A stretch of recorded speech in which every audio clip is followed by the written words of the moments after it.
the scene. He's got the voice that's mean, asking those questions that you never seen. He's got that fire, burning bright and clean. Andrew Keen making waves, break the routine on the Keen on show. He brings the heat, asking the minds, digging deep till they bleed. No sugar-coated truths, no lies to deceive. Andrew Keen, the master of the interview beat. He's got the knowledge, he's got the flair, challenging ideas with a fearless stare. With every question, he's uncovering what's there. Andrew Keen, a truth seeker, he's aware.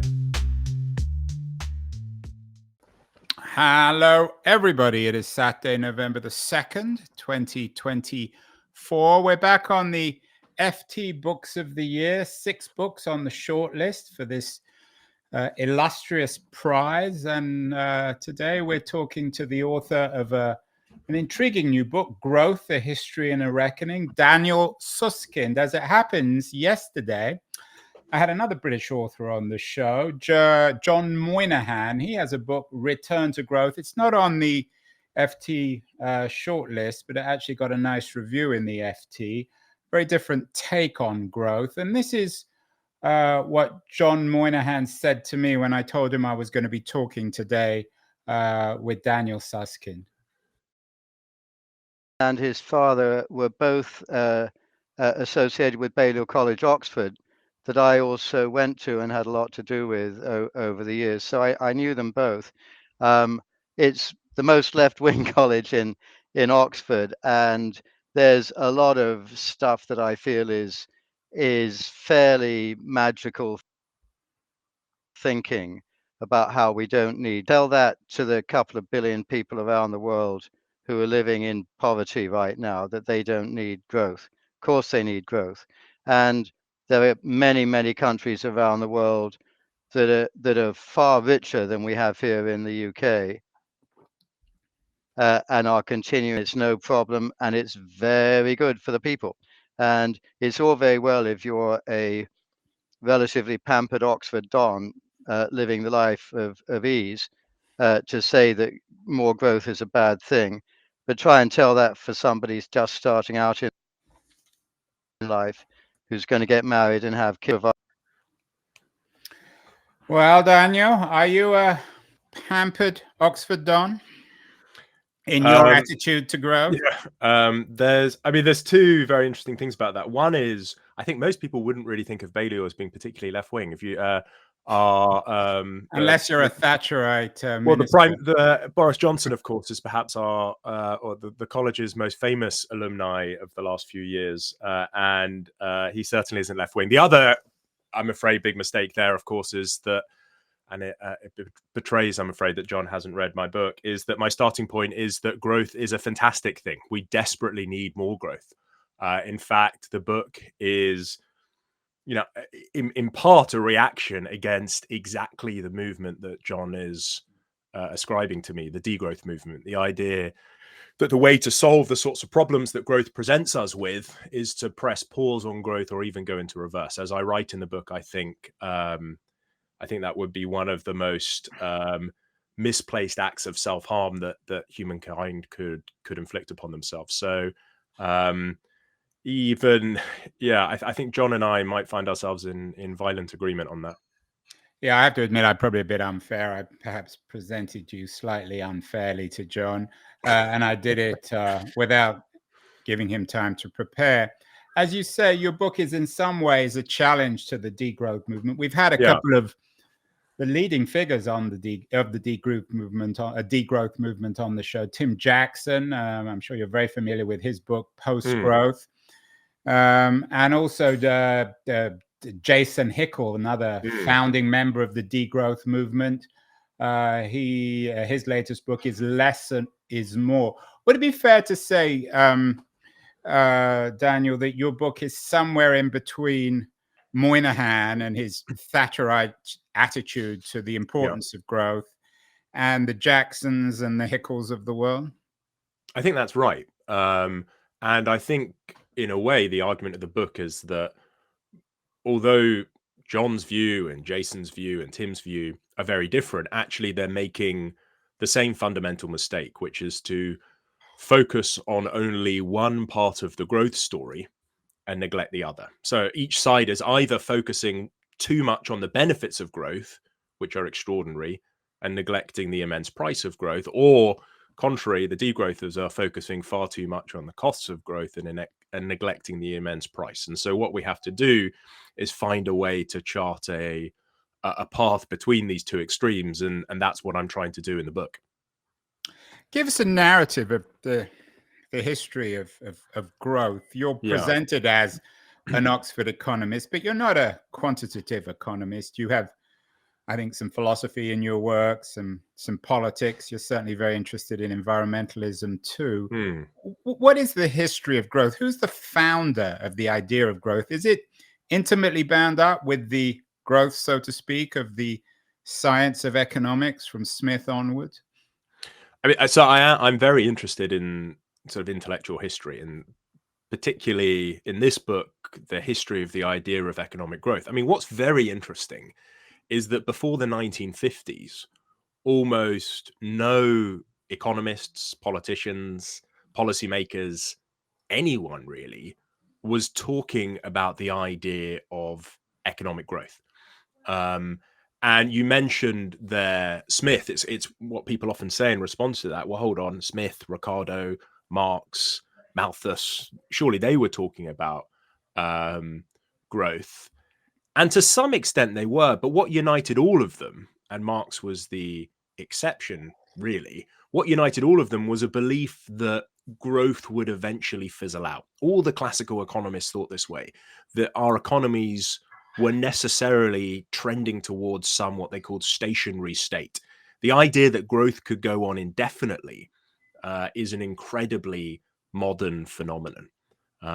And again, so before the 1950s, no one really is taking this idea seriously. And this is what's fascinating, I think, even if people had decided they wanted to pursue economic growth, they wouldn't have been able to, because before the early 1940s, there was really no reliable measure of how large the economy was, whether it was growing, and if so, by how much. That number, what we call today gross domestic product, was only invented in the early 1940s.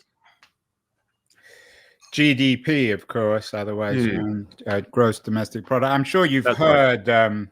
Daniel, there's an election going on in the US, and the numbers this morning on the Biden presidency aren't very good when it comes to growth and jobs, at least for this month. I wonder whether this fetish with growth is bound up in the need in democratic politics, with its focus on trying to quantify everything, that without the number crunchers, without the marketers taking over politics, this fetish with growth would never have happened. So I think that's part of the story, which is that there's something sort of reassuringly kind of precise about a growth number. And we saw it in the UK in the last few days, the Office of Budget Responsibility publishing reports that specified what growth would be in a few years' time to 1 decimal point. You know, that's a kind of, you know, confidence inspiring precision. And so I think it's understandable that politicians and policymakers like to turn towards those sorts of numbers. But in a way, I think that's to do down, and this is, I think, what John was getting at in those opening comments, what really created the appetite for the pursuit of economic growth in the 20th century. You know, in the beginning, it's true that what created the appetite for growth was actually war. You know, the reason the GDP number was created in the 1940s was because the British government wanted to know how much money they could take out of their economy and dedicate to the war effort, and how much they needed to keep for citizens at home. They turned to the economists and said, how much can we do it? And the economists said, we don't have a reliable measure, that we don't have a number. And they turned to John Maynard Keynes to come up with in the I UK. thought it would have been Keynes. We did a show a couple of weeks ago Yeah. with Skidelsky, actually, on Yes. Keynes and growth and AI. So it all sort of comes together. Well, Keynes is the sort of one of the unsung heroes, actually, in the sort of history of the idea of growth. He's not often associated with GDP. It's often his colleague Simon Kuznets in the United States, but Keynes plays a really important role. So it's the Second World War that puts GDP on the map. What then puts growth on the map, what makes the pursuit of economies which are bigger and bigger and bigger, is actually the Cold War. Because in the Cold War, there's no traditional metrics of success. Soldiers lost and won, weapons destroyed, territory lost and gained. And so what becomes a kind of proxy measure for who's winning the Cold War are the US and the Soviet Union's respective GDP numbers, whether they're getting bigger or smaller. So it's actually, first war, hot, then cold, that creates the appetite for growth. What then happens, though, is the sort of demands of the Cold War fade away. It turns out that this thing that people were pursuing fundamentally for sort of military ends turns out to be associated with almost every measure of human flourishing. And so as the demands of war fall away, this GDP measure and the pursuit of growth sort of stubbornly remain behind. And so I think it's to do down the promise of growth, to simply ascribe its sort of priority to its sort of its sort of satisfying quantification. I think that's part of it, but I think the wider intellectual history is far more, I think, interesting and important. Yeah, and it seems to be bound up in how we conceptualize both the achievements of capitalism and of democracy. You've written about what you call the messy truth, and as you said, you're somewhere between Moynihan and Jackson and Hickel on all this stuff. You wrote an interesting piece about how we need to change the nature of growth for the IMF. Is the problem, Daniel, more of quantification? So if we were able to incorporate, say, growth in terms of the destruction of the universe, not the universe, the destruction of the environment and of the planet, and if we were able to quantify the impact on our own health, mentally and otherwise, for being overworked, might growth be more useful, or do you reject the idea of being able to quantify the idea of growth, or whatever other word we use to describe its opposite? So the book Growth: A Reckoning is about what I call the growth dilemma. So there's tension between the promise of growth, as I said, that it's associated with almost every measure of human flourishing, but then also the sort of immense price of growth. Most of the time, as you're suggesting there, it's framed in environmental terms, that we're kind of growing towards an ecological catastrophe. And this is the Hickel, I mean, particularly, and Tim Jackson as well. And part of the argument of the book is actually that these figures are probably underestimating the price of growth. It's not simply damaging the environment, which it is, but it's also leading to wider inequalities in society. It's encouraging us to pursue technologies like AI, whose disruptive effects on work and politics it's not clear we can control, and that's what I've worked on traditionally in the past. And it's also our pursuit of growth undermining the health of particular local places and communities that rely on specific industries. So I think the price of growth is far broader. And one response, I think you're exactly right, to this growth dilemma is to say, well, look, what we need to do is find a better way of measuring what we're pursuing. We need to take this GDP measure and make it a better measure of what we value. And there are kind of basically two sets of complaints that people make about GDP. One is a kind of set of technical complaints, that it's meant to be a measure of activity that takes place in a market, and it's not a particularly good measure of that. And there's lots of examples of this. If you think about many of the technologies we use today, whether it's a search engine, whether it's a generative AI system, they're often made available for free. And things that don't come with a price don't appear in the GDP statistics unless we make some, do some statistical contortions. The other big issue, is that GDP measures are very bad at capturing quality. if you pick up your smartphone today, it might be the same price as a smartphone, say 5 years ago, but in terms of its capabilities, its qualities, it's sort of incomparable. So there's a whole set, and I could go on, there's a whole set of sort of technical complaints about GDP, but the more, I think the more kind of substantial complaints are the worries, not kind of technical complaints, but moral complaints. A sense that the GDP measure doesn't really value what we ought to value as a society. And there are some who say, exactly in the spirit that you're saying or suggesting, that what we ought to do then is to think about, we statisticians and economists should have a good think about what it is that we value, if not growth, things like the state of the environment, the level of inequality in society. And we ought to try and measure those things as well.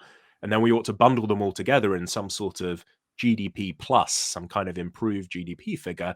And we ought to pursue that instead. And the argument I make in the book is that actually, I think, fine, let's repair those technical shortcomings.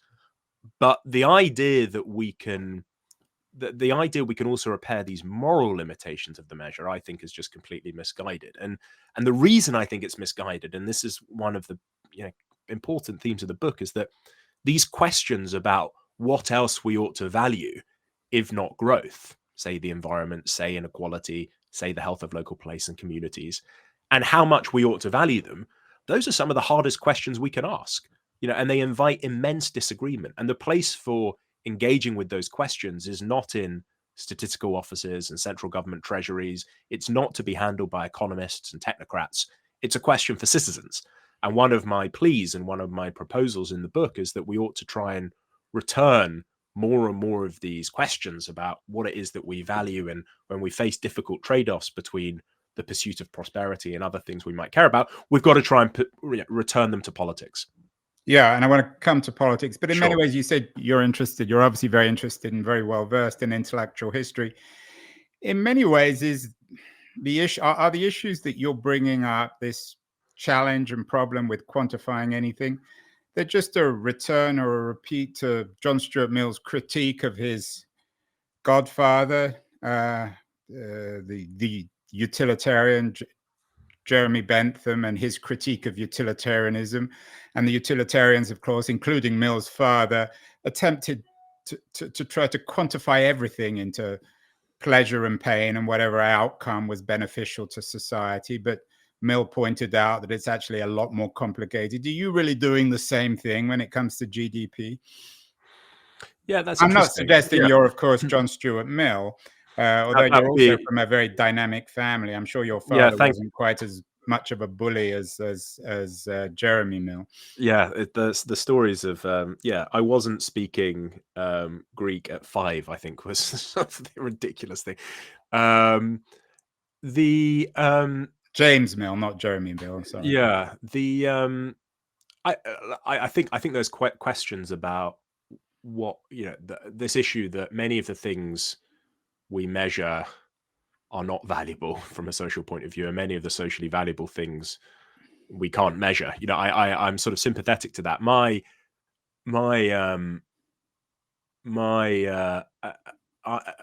argument is that really, though, the complaint I have about these efforts is not that what's going on is an issue of mismeasurement. What's going on is that these are really difficult moral questions about what really matters, and they ought not, to assume that they're the sorts of things that statisticians or economists or policymakers ought to be measuring in the first place is to make really important moral assumptions about what it is that we ought to value and care about. There's huge disagreement about many approaches to climate change, to reducing or increasing inequality in society, to whether you ought to allow particular local industries to collapse or you ought to support them to protect the meaning and purpose that comes from particular types of work. In particular, these are really important moral questions, and the idea that we can somehow measure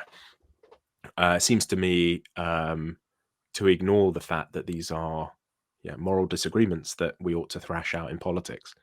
Yeah, I take your point on work and politics, but what about when it comes to the environment? I know you've done a great deal of thinking. You had an interesting piece about the great decoupling, economic growth and the environment, you argue, shouldn't necessarily be in conflict. But when it comes to the environment, can't one quantify? We've had many shows with writers and experts on the climate who suggest that the destruction of the environment, carbon costs should be built in not only to the price of things, but also to quote unquote terms like GDP. Is there no way we can do this? So I think we can do it. The question is, should we do it? We can do it from a technical point of view, but from a moral point of view, is it the right thing to do? And, you know, my own view is that we need to do far more to reduce that. You just showed that article, The Great Decoupling. We need to do far more to decouple emissions from growth. We need to continue the extraordinary story of the last few decades of developing technologies that allow us to continue to grow without damaging the environment at the same time.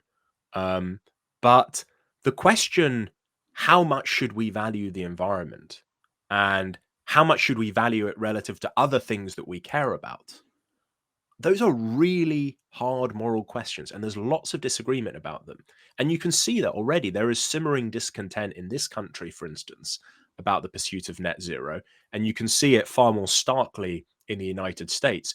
Unless we put these questions about growth and about climate and all the other prices associated with growth back to politics, there is a risk we are not going to bring large parts of our respective countries with us as we do the sorts of difficult and costly and challenging changes that are required to both grow and also not destroy the environment. So again, it's a mistake to think that these are kind of technical problems that we can simply solve by measuring things in a different or more accurate way. These are moral disagreements. Moral or political. Yeah. You've mentioned politics a couple of times. You have a very well-known brother, Daniel Susskind. He's been on the show before, an expert on digital politics. He's been on the show a couple of times talking about how a digital republic could deepen democracy and compound freedom in the 21st century. He has an interesting book out called Future Politics. Is the problem, in part, Daniel, when it comes to growth, that the political parties haven't caught up? So we have the John Moynahans and the Tories of the world who just fetishize growth and argue that anyone who's against it is some sort of left-wing Balliol tyrant. And then perhaps socialists or skeptics like Tim Jackson and Jason Hickel who reject the idea of capitalism entirely. Do we need new political parties able to put the complexity of the issues of growth, as you say in the title, this reckoning, which isn't clear? Your book is not either a polemic for or against growth. Are we missing political parties? It always seemed to me as if the European Greens were the first new party, post-war, post-Second World War party, to actually begin to address these, although it doesn't always seem to have been success. In the UK, you still got very traditional parties, and the same as in the US, two-party systems. Do we need new parties, new political language to be able to incorporate this all-important theme? Yeah. I mean, you asked, or you sort of made the observation that people might not have quite caught up or might have missed something. I think one of, and part of what I'm trying to do in the book is correct some sort of common misunderstandings about the intellectual history of growth, how growth works. But I think one of the most important things for kind of political leaders and policymakers is that very often when people talk about economic growth, the kind of metaphor they have in mind is that the economy is a bit like a train, and they're sitting in the, in the driver's seat, and they can sort of push forward on the throttle and go faster, or pull back and go slower. Yeah, it's Marx's locomotive of history. That and exactly, and in that spirit, the kind of direction of travel is set. It's predetermined by the rails that are set down for us to trundle along. And the only question is, do we want more or less growth? And so people like John say we want more. People like Tim and Jason say we want less, and I'm stylizing, but that's the dimension in which the debate takes place. And I'm saying actually a far better metaphor is a nautical one. We're sitting in a boat and we can put up our masts and go faster, or we can put them down and go slower, but we can also the direction of travel is far more open. There are many possible directions our economy can take. The choice is not simply do we want more or less growth, but it's also do we want a different type of growth as well.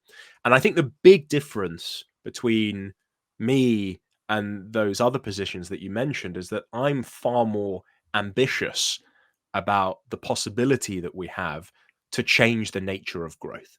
I think there are ways for us to pursue growth without destroying those other valuable things that we care about, whether it's the environment, whether it's the level of equality in society, whether it's the health of local places and communities.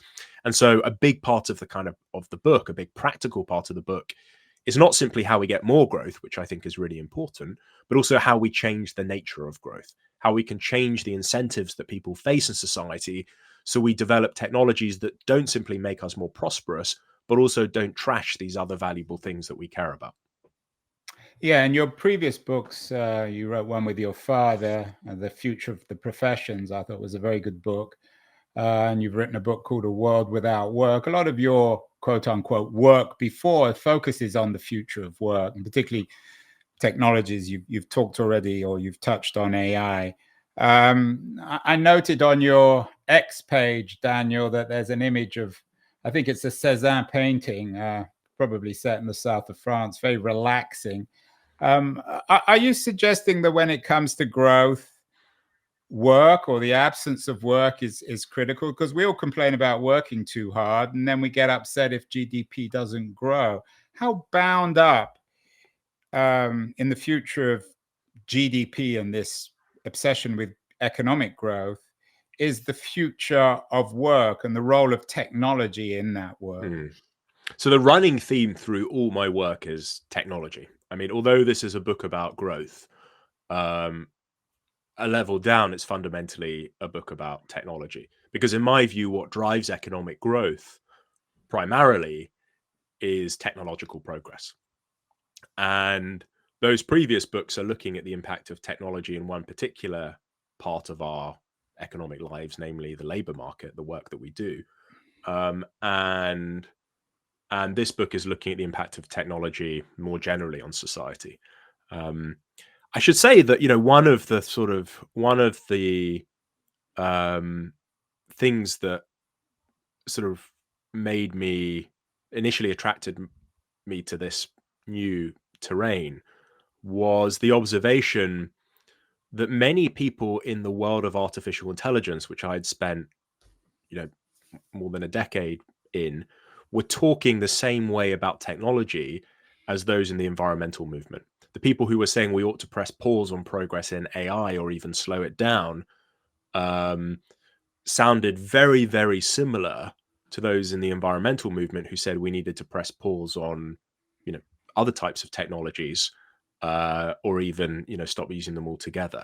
That there was an interesting analogy between how these different groups, operating quite differently, were nevertheless talking the same way about how we ought to respond to the price of technological progress. And in both cases, I thought they were making the same mistake. And so what I tried to do in this new book is kind of gather together all the different prices associated with growth and ask, is there a way to think more generally about how we might change the sorts of technologies we develop in society so we don't have these harmful consequences?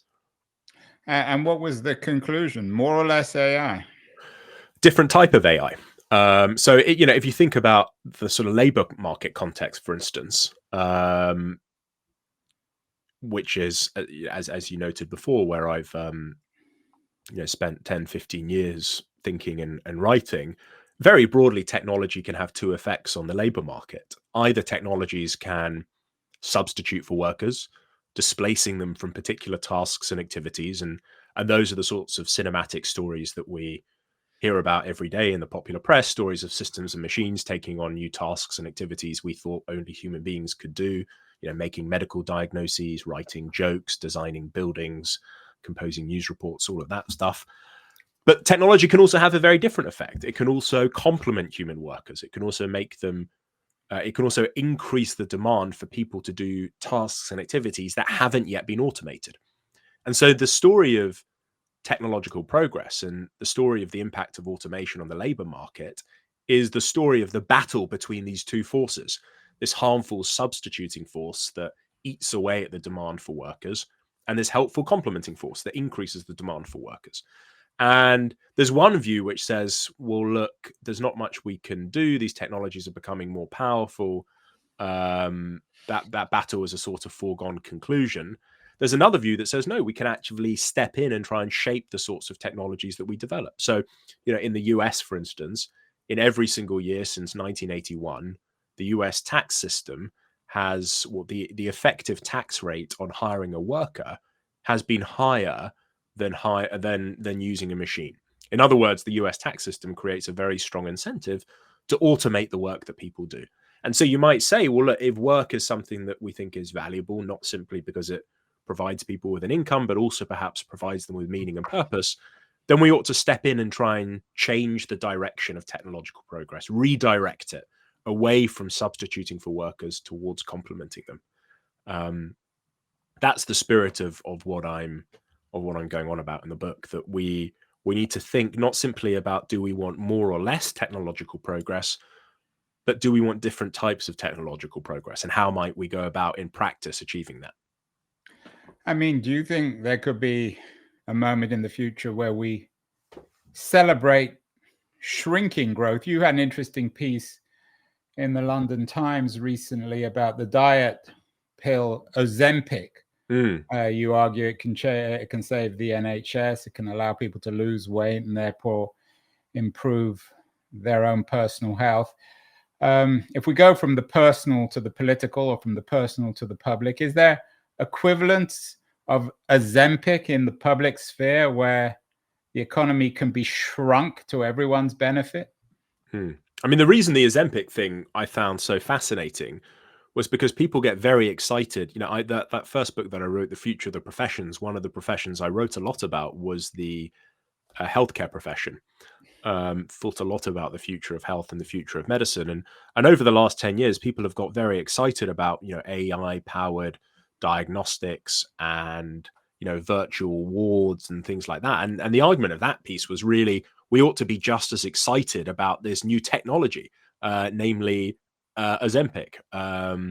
We don't think of it as being a technology, but it very much is, and we ought to be, treating it with that same sort of interest. I mean, let me just sort of think this thing through a bit. I mean, there used to be a time where large bodies were celebrated. The fatter you were, the healthier, or you were viewed as healthy and wealthy and successful. Yeah. These days, it's the rich and powerful who are the thinnest. So might that metaphor be extended to societies in an odd kind of way? So my view, if you're asking, is there a sort of slimmer version of the economy? My view is, and this is where the optimism comes from in the book, is that we're really just at the beginning of human economic history. For 300,000 years, economic life was essentially stagnant. So whether you're a hunter-gatherer in the Stone Age or someone laboring away at the start of the Industrial Revolution, your lives would have differed in lots of respects. But fundamentally, from an economic point of view, it would have been very similar. You are both likely to have been stuck in a relentless struggle for subsistence. So modern economic growth, the sort of growth that we take for granted today, only began about 200 years ago. In the sort of with capitalism. I mean, well, certainly the capitalism that Marx and I guess Smith observed. Yeah, in the 1780s, the Industrial Revolution. It begins here in Britain, and it's it's extraordinary moment, and it just seems so unimaginative to me to think that the current economic peak is the best that we could ever do. That we ought to press pause on growth, not simply now or for the next 10 or 100 years, but for all time to come. And the spirit of my book is that really we're only getting started, and that the sort of possibilities for technological progress and for economic growth and for transforming, the lives of human beings on this planet is immense. And again, it just seems, in my view, very unimaginative of the degrowth movement to think that that this is the moment to press pause. Final question, Daniel. It's a very, very important subject. We'll have to get you back on the show. So much more to talk about. I want to steal all your time. I wonder, though, in reality, for better or worse, we live in what I'm calling, or what I'm coining, the post. It's certainly not my term. The post-growth age, in the sense that no one really takes GDP very seriously anymore. There was an excellent piece in this week's New Yorker by Nicholas Lehman on Bidenomics. It's a long piece, and it makes the point, a very convincing point, that Biden's economic reforms have profoundly changed America, for better or worse, mostly for the better, because the New Yorker, of course, is pro-Biden, pro-Democrat. But there's no doubt about it that trillions of dollars have been invested in the American economy, and those benefits are already being manifested. But the reality of the election next week is nobody acknowledges that. Trump doesn't, of course, because he has a counter narrative, but Harris doesn't either. In other words, in this kind of, I don't know what you call it, surreal political age of authoritarianism or post-liberalism, whatever you want to call it, does anyone, apart from a few Balliol College economists, does anyone take GDP very seriously, at least in the political sphere? Does it even matter anymore? So I make two observations. The first is, I think where it matters more than ever is in the developing world. So if for instance you take the degrowth movement to mean freezing global GDP per head at its current level, that's going to mean in practice condemning 800 million people to extreme poverty. If you don't like that idea, you're going to have to find a way to slash the incomes of the 7.1 billion people that remain, almost all of the Western world. So the idea that we could press pause on growth in the developing world, or indeed somehow, press pause on growth and slash the incomes of those in the West in order to, it's a non-starter. So for me, where growth matters more than ever is in the developing world. It's key to solving many of the sorts of problems that we managed to solve through growth in the second half of the 20th century. In the developed world, I think what this observation, and I think it's absolutely critical, which is that there is a sort of mismatch between how economists and policymakers look at the state of the economy, GDP numbers are good, and how people actually feel about the economy. And what that tells us is that there is something that these numbers aren't capturing. There are other things that we think are valuable and important in life that these headline figures, which suggest a sort of rosy economic picture, are not adequately capturing. And that really is the thrust of the book, that for too long we have neglected the other prices associated with growth, and we need to do more to try and capture those in our political conversations and political deliberations. And the idea that we can do this simply by tinkering and tweaking with the GDP measure, I think is a big mistake. Well, that's The Reckoning in Growth, Daniel Suskind's new book. It's also a history. It's perhaps the most important subject these days. I'm surprised more people haven't written this kind of book, between the John Moynahans of the world and the Tim Jacksons and Jason Hickles. It's shortlisted for the FT Book of the Year. It'd be one of my favorites. Have you got a speech yet? Have you prepared a speech, Daniel, for the awards? I think they're in the beginning of December in London. I haven't prepared a speech. That would be... that might be a bit cheeky, presumptuous. I think you have as good a chance as anyone, which is saying really you have as bad a chance as anyone. We can't quantify these things. Daniel Susskind, real honor to have you back on. To have you, I would say, back. That your brother's have the Susskind back on. Yeah, we'll have to get you back. I think I also want to get your father, your sister, and your mother. Quite a family of Suskins. Congratulations, Daniel, on the book and on the shortlisting of the book, and best of luck with the awards in December. Thank you so much. Thank you so much for having me.